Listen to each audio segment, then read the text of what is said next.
नमस्कार दोस्तों, स्वागत है अपने चैनल महापुरी टीवी में। दोस्तों, पितृपक्ष 7 सितंबर से 21 सितंबर तक चलेगा। इस अवधि में अगर कोई यह 5 गलती करता है, तो उसको पितृदोष लगेगा और जीवन भर पछताएगा। तो आप इस अवधि में अपने पितरों से आशीर्वाद पाने के लिए कुछ ऐसे काम करना है जिससे आपके पूर्वज खुश हो जाए। और अगर आप किसी भी दिन यह गलती करते हैं तो आपके पूर्वज आप पर नाराज हो जाएंगे और आपकी मनोकामना पूर्ण नहीं होगी। तो दोस्तों, आपको यह जानकारी बता दूं कि आप 7 सितंबर से 21 सितंबर तक ऐसा कोई मांस ना खाएं और ना ही ऐसी कोई वर्जित चीज का सेवन करें जिससे कि आपको और आपके परिवार को पत्र दोष का सामना करना पड़े। आपको यह जानकारी भी होना चाहिए कि प्रत्येक दोस्त कोई आसानी दोस्त नहीं है। इनमें कहीं लोगों का बहुत बड़ा नुकसान भी हो जाता है। पितृपक्ष कनागत बहुत ही पवित्र समय माना जाता है। इस दौरान पितरों की आत्मा को तर्पण, पिंडदान और श्राद्ध से तृप्त किया जाता है। इसलिए इस अवधि में कुछ नियम और वर्जनाएं क्या नहीं करना चाहिए बताए गए हैं ताकि पितरों का आशीर्वाद प्राप्त हो। पितृपक्ष कनागत में क्या नहीं करना चाहिए? विवाह, सगाई, मुंडन, गृह प्रवेश, नामकरण आदि शुभ कार्य इस समय नहीं किए जाते। नया घर, वाहन या आभूषण खरीदना अशुभ माना जाता है। नए कपड़े पहनना या सिलवाना टाला जाता है। मांस, मदिरा, लहसुन, प्याज, बैंगन, मसूर की दाल का सेवन नहीं करना चाहिए। झूठ बोलना, क्रोध करना, किसी का अनादर करना वर्जित है। बाल कटवाना, दाढ़ी बनवाना या नाखून काटना अच्छा नहीं माना जाता। धरती पर थूकना, झगड़ा करना और अपशब्द बोलना पितरों को अप्रसन्न करता है। अनाज, अन्न और भोजन की बर्बादी नहीं करनी चाहिए। अत्यधिक भोग विलास और शारीरिक सुखों में लिप्त होना इस पर अनुचित माना गया है। पशु पक्षियों और जरूरतमंदों की अनदेखी नहीं करनी चाहिए, क्योंकि यह काल दान पुण्य का है। कुल मिलाकर पितृपक्ष में संयम, सादगी और श्रद्धा का पालन करना चाहिए। पितृपक्ष में क्या करना चाहिए? पूजा विधि और सरल नियम। पितृपक्ष कनागत में दीपक जलाना बहुत शुभ और आवश्यक माना गया है। मान्यता है कि दीपक से पितरों की आत्मा को प्रकाश मिलता है और वे प्रसन्न होकर आशीर्वाद देते हैं। किसका दिया जलाना चाहिए? तिल का तेल, सरसों का भी ले सकते हैं, का दिया यह पितरों के लिए सर्वश्रेष्ठ माना गया है। गाय के घी का दीपक इसे भी पवित्र और शुभ माना जाता है। दिया जलाकर पीपल के पेड़, तुलसी के पास या घर के पूजा स्थान पर रखना उत्तम होता है। यदि श्राद्ध तिथि पर घर में विधिवत श्राद्ध पिंडदान हो रहा हो तो हवन या पितरों के पिंड के पास दीपक जलाना चाहिए। दीपक कुश के आसन पर रखकर जलाएं। दीपक में रुई की बाती होनी चाहिए। दिया जलाते समय पितरों को याद कर एयुएम पितृभ्यः स्वधा या एयुएम पितृदेवताभ्यः नमः बोले। दिया हमेशा बाएं हाथ की ओर दक्षिणाभिमुख रखना शुभ माना गया है। पितृपक्ष में तिल के तेल या घी का दीपक जलाना चाहिए सर, इसे पितरों को समर्पित करना चाहिए। पितृपक्ष में दीपक कब और कितनी देर जलाना चाहिए? पितृपक्ष कनागत में श्रद्धा, सादगी और संयम को बहुत महत्व दिया गया है। इस समय भोग विलास, आडंबर और सजावट करना वर्जित माना जाता है। स्त्रियों के लिए नियम। श्रृंगार के संदर्भ में भारी श्रृंगार जैसे चूड़ी, बिंदी, काजल, गहने, मेहंदी, इत्र आदि का प्रयोग पितृपक्ष में नहीं करना चाहिए। नए कपड़े, गहने पहनना या बन ठन कर सजना अशुभ माना जाता है। हल्की फुल्की साफ सुथरी सादगी रख सकती हैं, जैसे साधारण कपड़े पहनना, हल्की बिंदी लगाना यदि रोज की परंपरा है। चूड़ी बिंदी का त्याग अगर विधवा स्त्रियों या बुजुर्ग स्त्रियों ने पहले से किया है तो पितृपक्ष में भी करना चाहिए। श्राद्ध के दिन स्त्रियों को विशेष रूप से सादगी रखनी चाहिए और केवल पवित्र व्रत, उपवास व भक्ति पर ध्यान देना चाहिए। यह है कि पितृपक्ष कनागत में औरतों को भारी श्रृंगार नहीं करना चाहिए। केवल सामान्य, सरल और स्वच्छ रूप में रहना शुभ माना जाता है। पितृपक्ष में औरतों के लिए खास नियम और वर्जनाएं एक एक करके सूची में बता दूं। पितृपक्ष कनागत में तुलसी पूजा का विशेष महत्व है, क्योंकि तुलसी माता को पितरों तक श्राद्ध और तर्पण का फल पहुंचाने वाली मानी जाती है। तुलसी परिक्रमा का नियम। पितृपक्ष में सामान्य दिनों में तुलसी की 108 परिक्रमा करना श्रेष्ठ माना जाता है, लेकिन पितृपक्ष कनागत में 11 या 21 परिक्रमा करना ही उचित बताया गया है। परिक्रमा करते समय मन में पितरों के लिए शांति और मोक्ष की प्रार्थना करनी चाहिए। तुलसी को जल अर्पित कर दीपक जलाने के बाद ही परिक्रमा करनी चाहिए। विशेष बातें। परिक्रमा घड़ी की सुई की दिशा दक्षिणावर्त में करनी चाहिए। तुलसी को हाथ न लगाकर केवल प्रणाम करके परिक्रमा करना उत्तम है। परिक्रमा करते समय एयूएम नमो भगवते वासुदेवाय या एयूएम पितृभ्यः स्वधा का जप कर सकते हैं। पितृपक्ष कनागत में तुलसी जी की 11 या 21 परिक्रमा करनी चाहिए। इससे पितरों को तृप्ति और आशीर्वाद प्राप्त होता है। पितृपक्ष में तुलसी पूजा का सही तरीका क्या है? पितृपक्ष कनागत को हमारे शास्त्रों में पितरों को तृप्त करने का विशेष समय माना गया है। यह काल संतान सुख, विशेषकर पुत्र प्राप्ति से भी जुड़ा हुआ है। मान्यताएं। श्राद्ध और तर्पण करने से पितर प्रसन्न होते हैं और वे वंश वृद्धि का आशीर्वाद देते हैं। शास्त्रों में कहा गया है कि यदि कोई दंपति सच्चे मन से पितृपक्ष में पिंडदान, तर्पण और दान करता है तो पितरों की कृपा से संतान प्राप्ति, विशेषकर पुत्र प्राप्ति का योग बनता है। गरुड़ पुराण और मात्स्य पुराण में उल्लेख है कि जो व्यक्ति श्रद्धा से पितरों का श्राद्ध करता है उसे आयु, संतान, धन, एक धन और स्वर्ग की प्राप्ति होती है। पितृपक्ष में संतान सुख के लिए विशेष उपाय भी बताए गए हैं, जैसे पीपल के नीचे दीपक जलाकर पितरों की प्रार्थना करना, ब्राह्मण को भोजन कराना और दक्षिणा देना, गौ को हरा चारा और जल अर्पित करना। पितृपक्ष में विधिपूर्वक श्राद्ध और तर्पण करने से पितरों की कृपा मिलती है और उनकी आशीर्वाद से पुत्र रत्न की प्राप्ति का योग प्रबल हो जाता है। पितृपक्ष में संतान सुख, पुत्र संतान प्राप्ति आय के लिए विशेष उपाय विस्तार। पितृपक्ष कनागत में तो विशेष रूप से अहिंसा पर बल दिया गया है। इस समय जीव जंतु, पक्षी, पशु सभी में पितरों और देवताओं का अंश माना जाता है। नियम और मान्यता। सांप, बिच्छू, कौआ, गाय, कुत्ता आदि को पितरों का दूत और सर से प्रतीक माना गया है। पितृपक्ष में किसी भी प्रकार की हिंसा, यहां तक कि छोटे कीड़े मकोड़े को भी जानबूझकर नहीं मारना चाहिए। यदि घर में गलती से सांप या बिच्छू आ जाए तो उन्हें मारने के बजाय सुरक्षित तरीके से बाहर निकालना ही उचित है। शास्त्रों में कहा गया है कि पितृपक्ष में किसी जीव की हत्या करने से पितर अप्रसन्न हो जाते हैं और श्राद्ध का पुण्य फल घट जाता है। अगर सांप या बिच्छू से जान का खतरा हो तो आत्मरक्षा में हानि पहुंचाना दोष नहीं माना जाएगा, परंतु सामान्य रूप से उन्हें मारना वर्जित है। पितृपक्ष कनागत में सांप या बिच्छू को मारना नहीं चाहिए। उन्हें पितरों का दूत मानकर बचाना या दूर करना शुभ है। पितृपक्ष में कौन से जीव जंतु को भोजन कराना सबसे ज्यादा पुण्यकारी माना गया है? पितृपक्ष कनागत में स्नान का विशेष महत्व बताया गया है, क्योंकि यह काल शुद्धता और पवित्रता से जुड़ा हुआ है। पितृपक्ष में स्नान का नियम। प्रतिदिन एक बार प्रातः स्नान करना अनिवार्य है। सूर्योदय से पहले या सूर्योदय के समय स्नान करने से पितर प्रसन्न होते हैं। श्राद्ध वाले दिन जब अपने पितरों का श्राद्ध करते हैं तो प्रातः स्नान अवश्य करें और स्वच्छ वस्त्र पहनकर ही विधि शुरू करें। यदि संभव हो तो दूसरी बार स्नान श्राद्ध कर्म पूरा करने के बाद भी किया जा सकता है। इसे बहुत शुभ माना गया है। पितृपक्ष में दिन में कई बार स्नान करना कोई बाध्यता नहीं है, लेकिन सुबह का स्नान आवश्यक है। स्नान हमेशा स्वच्छ नदी, तालाब या कुएं के जल से करना श्रेष्ठ माना गया है। अगर यह संभव न हो तो घर पर ही जल में थोड़ा गंगाजल मिलाकर स्नान करना चाहिए। स्नान के बाद एयूएम पितृभ्यः स्वधा मंत्र बोलकर जल अर्पित करना शुभ होता है। पितृपक्ष कनागत में रोजाना कम से कम एक बार प्रातः स्नान करना चाहिए। श्राद्ध वाले दिन चाहें तो स्नान 2 बार, सुबह और श्राद्ध कर्म के बाद भी कर सकते हैं। पितृपक्ष में स्नान के बाद करने वाले खास कार्य भी बता दूं। पितृपक्ष कनागत में पुरुषों के लिए जल तर्पण, कगार अर्घ्य देना बहुत जरूरी माना गया है। इसे कगार डालना या जल देना कहा जाता है। कितनी बार कगार डालना चाहिए? प्रत्येक दिन प्रातः स्नान के बाद सूर्य को अर्घ्य देकर फिर पितरों के नाम से जल तर्पण, कगार करना चाहिए।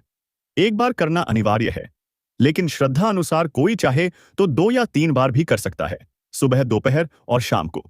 मुख्य नियम है कि तर्पण सुबह अनय के समय अवश्य होना चाहिए, क्योंकि उस समय पितरों को जल सबसे शीघ्र प्राप्त होता है। जल में थोड़ा तिल, तिलकुश और अक्षत, चावल मिलाकर दक्षिण दिशा की ओर मुख करके तर्पण करना चाहिए। तर्पण के समय एयूएम पितृभ्यः स्वधा मंत्र बोलना चाहिए। कगार डालते समय पितरों का नाम, गोत्र और तिथि स्मरण करना शुभ है। पितृपक्ष कनागत में पुरुषों को कम से कम एक बार सुबह स्नान के बाद कगार डालना चाहिए। यदि श्रद्धा अधिक हो तो दिन में 2 से 3 बार सुबह, दोपहर और शाम भी कर सकते हैं। पितृपक्ष कनागत की अवधि। पितृपक्ष भाद्रपद भादो मास की पूर्णिमा के अगले दिन प्रथम तिथि से शुरू होकर आश्विन मास की अमावस्या सर्वपितृ अमावस्या तक चलता है। यह कुल 16 दिन लगभग 2.5 हफ्ते का समय होता है। हर दिन अलग अलग तिथि श्राद्ध के अनुसार अलग अलग पितरों का श्राद्ध पूजन किया जाता है। पूजा कितने दिन करनी पड़ती है? यदि किसी को अपने पितरों की तिथि दी मृत्यु तिथि पता है तो उस विशेष तिथि पर श्राद्ध और पूजा करनी चाहिए। यदि तिथि ज्ञात न हो तो सर्वपितृ अमावस्या आखिरी दिन को श्राद्ध और पितृ तर्पण करना चाहिए। बहुत से लोग पूरे 16 दिन तक रोजाना तर्पण और कगार जल अर्पण करते हैं। न्यूनतम कम से कम एक दिन सर्वपितृ अमावस्या, अधिकतम पूरे 16 दिन तक श्राद्ध, तर्पण, दीपक, दान पुण्य यज्ञ। पितृपक्ष कनागत में पूजा 16 दिन तक चलती है, लेकिन यदि किसी के पास समय या साधन न हो तो केवल अपने पितरों की तिथि पर और तिथि जात न हो तो अमावस्या आखिरी दिन अवश्य करनी चाहिए। पितृपक्ष के 16 दिनों की पूरी सूची। कौन सी तिथि पर किसका श्राद्ध होता है, विस्तार से बता दूं। पितृपक्ष कनागत में स्नान नहाना का महत्व पुरुषों और स्त्रियों दोनों के लिए बराबर है। औरतों के लिए नियम: प्रतिदिन प्रातः स्नान करना आवश्यक है। सुबह स्नान करके स्वच्छ वस्त्र पहनकर ही पूजा, तर्पण या घर के श्राद्ध कार्यों में सम्मिलित होना चाहिए। पितृपक्ष में अशुद्ध अवस्था बिना स्नान के कोई धार्मिक कार्य करना वर्जित है। स्त्रियां यदि श्राद्ध पिंडदान स्वयं नहीं भी कर रही हैं तो भी उन्हें स्नान कर स्वच्छ रहना चाहिए, क्योंकि इस समय पितरों की उपस्थिति मानी जाती है। विशेष दिन, श्राद्ध तिथि या अमावस्या को औरतों को भी स्नान कर सफेद या हल्के सादे वस्त्र पहनने चाहिए। पितृपक्ष कनागत में औरतों को रोज नहाना चाहिए। यह शुद्धि और पितरों के सम्मान के लिए जरूरी माना गया है। पितृपक्ष में औरतों को कौन कौन से विशेष नियम पालन कर। पितृपक्ष कनागत यस्मानन गर्भवती महिलाओं को विशेष सावधानी रखनी चाहिए, क्योंकि यह काल पवित्र और नियमों से बंधा हुआ माना जाता है। पितृपक्ष कनागत में गर्भवती महिलाओं को क्या नहीं करना चाहिए। श्राद्ध, पिंडदान या तर्पण की मुख्य विधियां गर्भवती स्त्रियों को नहीं करनी चाहिए, क्योंकि यह कार्य परंपरागत रूप से पुरुषों या घर के बड़े करते हैं। अत्यधिक थकाऊ काम जैसे झाड़ू पोंछा, भारी सामान उठाना या देर तक उपवास रखना, मांस, शराब, प्याज, लहसुन, बैंगन और मसूर दाल का सेवन, नाखून काटना, बाल कटवाना या सौंदर्य प्रसाधन से भारी श्रृंगार करना। रात को अंधेरे में बाहर निकलना। मान्यता है कि पितरों की आत्माएं और सूक्ष्म जीव इस समय सक्रिय रहते हैं। जानवरों, कौए, कुत्ते, गाय आदि को भगाना या मारना। श्राद्ध भोजन छूना या पकाना। परंपरा में गर्भवती महिलाओं को यह काम नहीं करने दिया जाता। वे केवल श्रद्धा से नमस्कार करें। सुबह स्नान करके स्वच्छ और हल्के वस्त्र पहनें। तुलसी जी के पास दीपक जलाकर प्रणाम करें। पितरों के लिए मन में प्रार्थना करें। साधारण और सात्विक आहार, दूध, फल, दही, हरी सब्जियां, रोटी आदि ग्रहण करें। पितृपक्ष कनागत में गर्भवती महिला को श्राद्ध या भारी कार्य नहीं करना चाहिए, बल्कि केवल श्रद्धा, सादगी और सात्विकता बनाए रखनी चाहिए।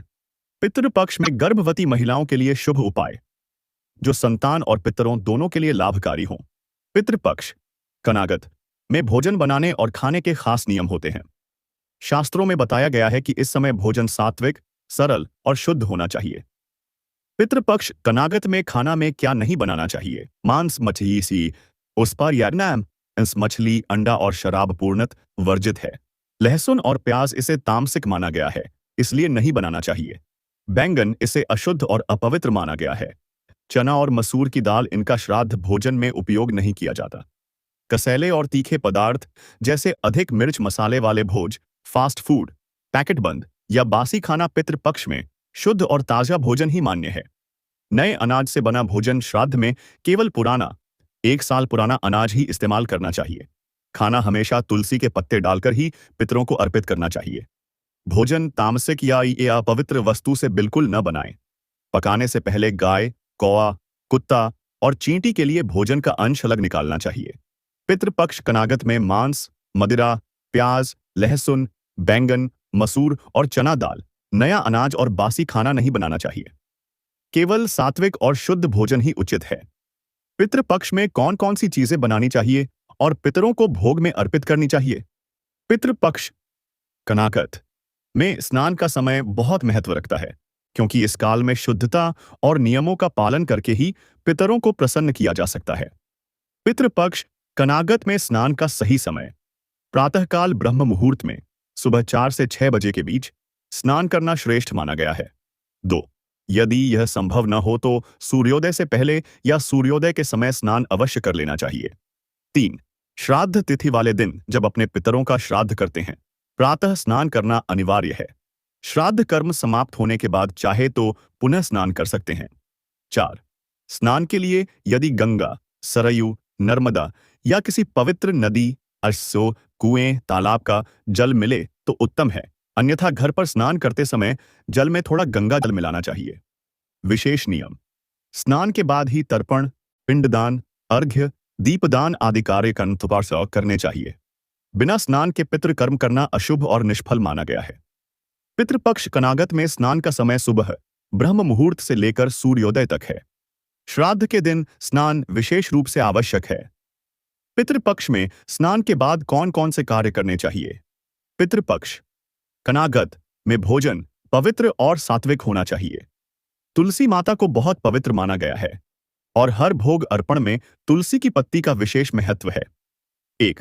श्राद्ध के भोजन में बनी हुई रोटी, सब्जी या दाल में तुलसी के पत्ते नहीं डाले जाते, क्योंकि तुलसी का पत्ता गर्म करके पकाना उचित नहीं है।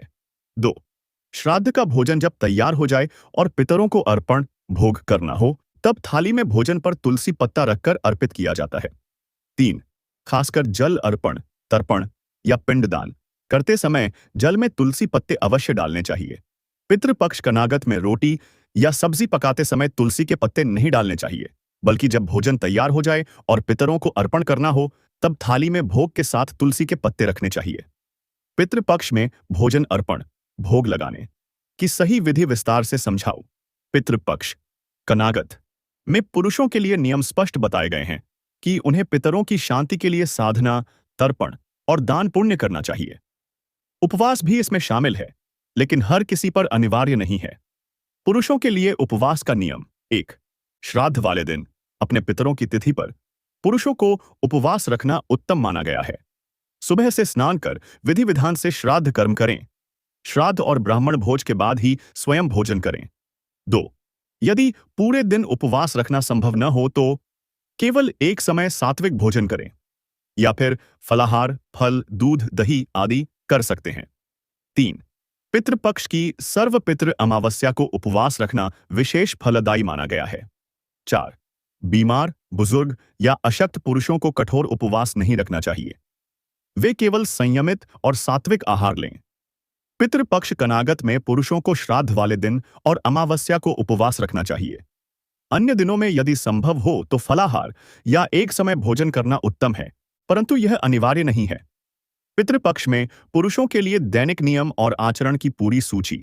आप पितृपक्ष का नगद पूछ रहे हैं, यानी कि पितृपक्ष कनागत में जो नकद पैसा, धन, दान या उपयोग करना चाहिए, उसके बारे में जानना चाहते हैं। पितृपक्ष कनागत में नकद पैसे का क्या करना चाहिए? एक ब्राह्मण, गौ सेवा या जरूरतमंद को दान दें। पितरों के नाम पर नकद धन देकर भोजन, वस्त्र या उपयोगी वस्तुएं कराना श्रेष्ठ माना जाता है। इससे पितर तृप्त होते हैं और आशीर्वाद देते हैं। 2. श्राद्ध कर्म में दक्षिणा। श्राद्ध भोजन कराने के बाद ब्राह्मण को दान दक्षिणा में नकद अवश्य देना चाहिए। यह नगद पितृ तर्पण का अनिवार्य अंग माना गया है। 3. गरीब, असहाय या अनाथ को सहयोग। पितृपक्ष में यदि किसी निर्धन, अनाथ या भिखारी को दान करते हैं तो यह पितरों तक पुण्य पहुंचाता है। 4. गौशाला या मंदिर में अर्पण। पितरों की शांति के लिए रिक्ष गाय को चारा भोजन कराने के साथ साथ गौशाला को धन देना भी पुण्यकारी है। क्या नहीं करना चाहिए? पितृपक्ष में नगद को व्यर्थ खर्च, भोग विलास, मनोरंजन, शराब आदि बेश में नहीं लगाना चाहिए। नया व्यवसाय या निवेश शुरू करने के लिए नगद का उपयोग अशुभ माना जाता है। पितृपक्ष का नगद दान पुण्य, दक्षिणा, गौ सेवा और जरूरतमंदों की सहायता में लगाना चाहिए। यही पितरों की तृप्ति और उनके आशीर्वाद का कारण बनता है। पितृपक्ष में नगद दान की सबसे शुभ वस्तुएं। किसे क्या देना चाहिए? पितृपक्ष कनागत को शास्त्रों में श्राद्ध, तर्पण और दान पुण्य का काल कहा गया है। इस समय साधारण शुभ कार्य जैसे विवाह, नामकरण, गृह प्रवेश, नया व्यापार, आभूषण खरीदना आदि वर्जित माने जाते हैं। पितृपक्ष कनागत में क्या क्या शुभ कार्य होते हैं? श्राद्ध, पिंडदान और तर्पण, यही पितृपक्ष का सबसे बड़ा शुभ कर्म है। इससे पितर तृप्त होते हैं और आशीर्वाद देते हैं। अन्न, वस्त्र और दक्षिणा का दान, ब्राह्मण, गौ, गरीब, असहाय, अनाथ और जरूरतमंद को दान देना अत्यंत शुभ है। गौ सेवा, गाय को हरा चारा, रोटी, गुड़ खिलाना या गौशाला में दान करना। अन्य प्राणियों को खिलाना, कौए, कुत्ते, चींटी, मछलियों और पक्षियों को भोजन कराना पितरों को तृप्त करता है। तुलसी और पीपल की पूजा, तुलसी के पास दीपक जलाना और पीपल को जल देना पितरों को